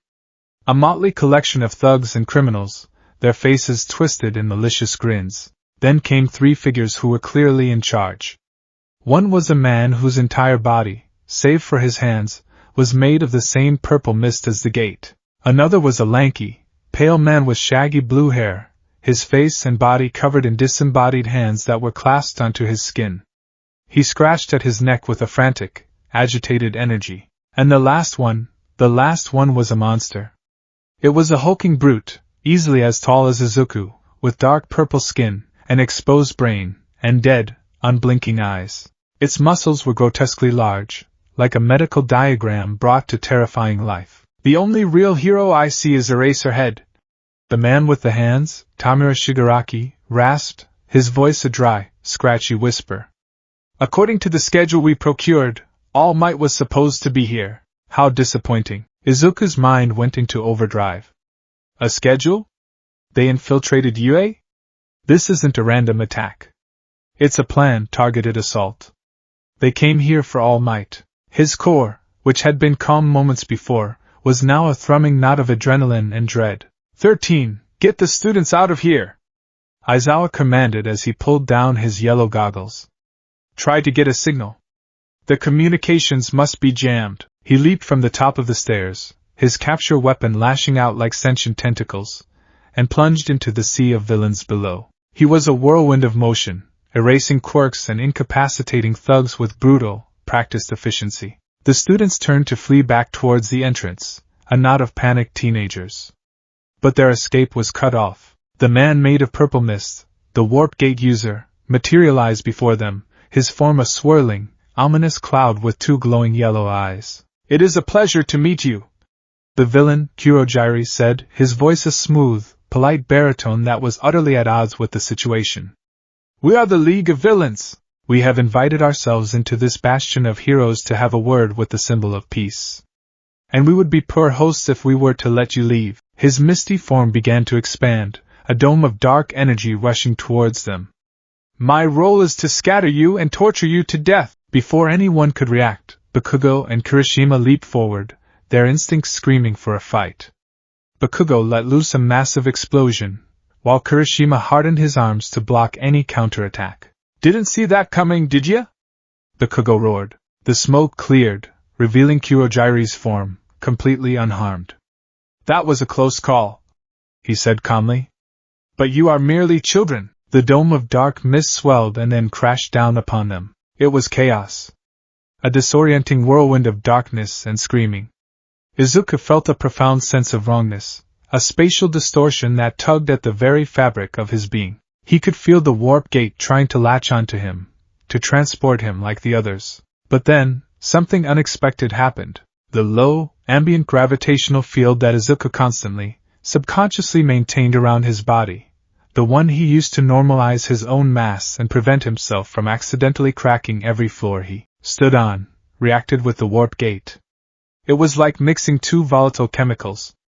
The space around Izuku's body shimmered and buckled. The purple mist of the warp gate sizzled and recoiled where it touched his personal field, unable to get a solid grip. What is this? Kurojiri's voice echoed around him, tinged with surprise. Such a powerful, localized distortion. You are resisting my quirk. Kurojiri poured more power into the warp, trying to overwhelm Izuku's natural defense. For a moment, Izuku felt himself being pulled in a dozen different directions at once. The world became a nauseating blur, but he was an anchor. An object of immense, fundamental stability. While his classmates were scattered like leaves in the wind, he was a boulder in a raging river. The warp gate couldn't get a full hold. With a final, violent shudder, the warp gate around him destabilized and collapsed. He was thrown, not across the facility, but a mere 50 feet, tumbling through the air before crashing with a tremendous splash into the shipwreck zone. He surfaced with a great heave, the water cascading off his rocky shoulders. The simulated storm in this zone was in full effect, with choppy waves and driving rain. He was standing in the shallow water near a large, listing ship that served as the centerpiece of the area. He wasn't alone. Midoriya! A familiar voice called out. He turned to see Tsuyu Azuri clinging to the side of the ship, her frog-like abilities making her perfectly at home in the aquatic environment. A few feet away from her, clinging to a piece of floating debris and weeping hysterically, was Minoru Mineta, the small boy with the sticky purple balls on his head. Are you two all right? Izuku rumbled, wading through the water towards them. We're fine, Kero, Azuri said, her calm demeanor a stark contrast to Mineta's blubbering. We got warped here. But what about you? I thought I saw that warped villain struggling with you. My quirk interfered with his. Izuku explained briefly, his eyes scanning the water. They weren't alone. The water was filled with villains, their quirks clearly suited for aquatic combat. A man with a shark's head grinned, showing off rows of needle-like teeth. Another had tentacles for arms. They were closing in, their expressions predatory. We're all going to die! Mineta wailed, pulling at the purple balls on his head. I never even got to touch Yayoro's boobs. This is no time for that. Ajiri chided, her long tongue shooting out to slap him on the back of the head. She turned to Izuku. Midoriya, what's the plan? Your quirk is powerful, but using it here might sink the ship and make things worse. She was right. A high-gravity well would swamp their only source of cover. A low-gravity field would be useless against villains in the water. This required a different approach. This required the scalpel. We need to know what we're up against, Izuku said, his voice a low, calming rumble that cut through Mineta's sobs. He was channeling his inner Aizawa, his inner All Might. Panic was a luxury they couldn't afford. They don't know what our quirks are. They think we're just scared kids they can pick off. That's our advantage. The villains were circling the ship now, their taunts echoing over the artificial storm. Come on out, little heroes. We'll make it quick. Let's see what UA's first years are made of. Izuku looked at Ajiri, then at the terrified Mineta. Mineta, your quirk. Those balls. They're super sticky, right? Why, yes. And they stick to anything. Except me. They just bounce off me. He stammered. Ajiri, you're strong, agile, and you can stick to walls. And your tongue is powerful, right? I can lift a person with it, Karo. And it can extend about 20 meters. A plan began to form in Izuku's mind, a complex interplay of their three, wildly different quirks. It was risky. It was unconventional. But it was better than sitting here and waiting to be captured. All right, Izuku said, his core beginning to glow with a steady, determined light. Here's what we're going to do. He explained the plan quickly and concisely. Ajiri listened with a focused intensity, nodding at the key points. Mineta just stared at him, his tears momentarily forgotten, his expression one of shocked disbelief. That's insane, Mineta whispered. It is, Izuku agreed. But they're expecting us to fight them in the water. We're not going to. We're going to end this in one move. He turned to face the circling villains. Ajiri, get ready. Mineta, start pulling. Mineta, spurred on by a combination of terror and a flicker of Izuku's confidence, began frantically plucking the sticky balls from his head. His scalp started to bleed, but he didn't stop. Izuku planted his feet on the submerged deck of the ship, anchoring himself. He held out his hands, palms facing the water. The villains saw the movement and surged forward, sensing an attack. Here he comes! The shark-headed villain yelled. Get ready! They were expecting a wave. An explosion. A show of force. They got something far stranger. Izuku activated his quirk. But he didn't project a field. He targeted the water itself. Not all of it. Just the top 2 inches. In a 10-foot radius around the ship, he dramatically increased the surface tension and viscosity of the water, making it as thick and as dense as cooling asphalt. The villains, who had been swimming forward, suddenly found themselves stuck. Their movements became sluggish, as if they were trapped in tar. What the hell? One of them grunted, his arms struggling to move. I can't move! At the same moment, Ajiri sprang into action. She leaped high into the air, her long tongue lashing out. It wasn't aimed at a villain. It was aimed at Izuku. It wrapped securely around his thick, rocky torso. Mineta, now! Izuku roared. With a final, terrified scream, Mineta hurled the dozens of sticky purple balls he had collected. They flew through the air, a scattered volley of adhesive grapes. This was the final, crucial part of the plan. Izuku created a second gravitational effect. A wide, gentle, but insistent gravity current that flowed from the airborne purple balls directly to the villains stuck in the thickened water below. The balls, instead of scattering randomly, were guided with pinpoint accuracy, each one landing squarely on a villain's head or back. The villains were now not only stuck in the water, they were stuck to each other by Mineta's incredibly adhesive quirk. The villains were trapped, confused, and clumped together. And that's when Izuku unleashed the final move. He focused all his power on the center of the mass of villains, and created a single, powerful, upward-vectored gravity well. It was a whirlpool in reverse. Vwum! The thickened water, the clumped-together villains, and everything in a 10-foot radius was suddenly sucked out of the lake and hurled into the air in a single, massive vortex. The entire group of villains, now stuck together in a giant, flailing ball, was pulled towards the center of the USJ dome, high above the battlefield. Ajri, with Izuku still attached to her tongue, used the momentum to launch them both out of the shipwreck zone. They landed on the solid ground of the central plaza, Mineta tumbling out of the water after them. The giant ball of villains, their momentum gone, crashed down into the landslide zone with a distant, collective scream, far away from the main fight. The entire engagement had lasted less than 30 seconds. They hadn't thrown a single punch. They had used tactics, synergy, and a brutally efficient application of their combined quirks to neutralize a dozen villains at once. They stood in the central plaza, catching their breath, and looked towards the main fight. It was not going well.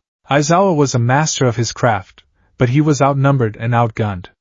He was starting to slow down, his movements becoming less fluid. The man with the hands, Shigaraki, rushed him.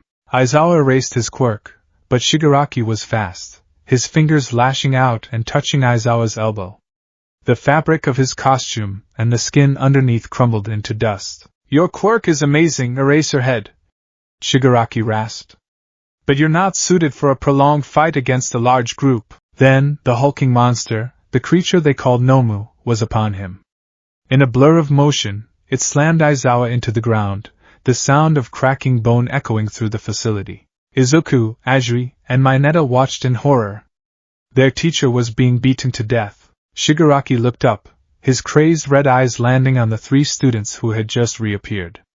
He scratched his neck, a manic grin spreading across his face. "Oh good! More party guests," he hissed. "Noma! Kill the frog and the crybaby. I want to have a word with the big one." The Noma let out a guttural shriek and turned its dead, unblinking eyes towards them. It took a step, and the ground cracked beneath its feet. It was impossibly fast, a blur of purple muscle and raw power. Ajri grabbed Mineta and leaped away. But Izuku didn't move. He stood his ground, a silent, stone sentinel between the monster and his friends. He had seen this creature's power. He had seen its speed. A physical fight was suicide. But he wasn't a physical fighter. The Noma was almost upon him, its massive, bird-like fist raised to smash him into rubble. Izuku's core flared, its golden light a defiant star against the encroaching darkness. This was it. The moment Aizawa had warned him about. The moment All Might had trained him for. He wasn't going to use a scalpel this time. This situation called for a sledgehammer. No, this called for a meteor. He planted his feet, and as the Noma's fist was about to connect, he unleashed the single most powerful, concentrated gravity well he had ever created. He wasn't trying to pull it, or crush it, or throw it. He was going to pin it to the very center of the earth.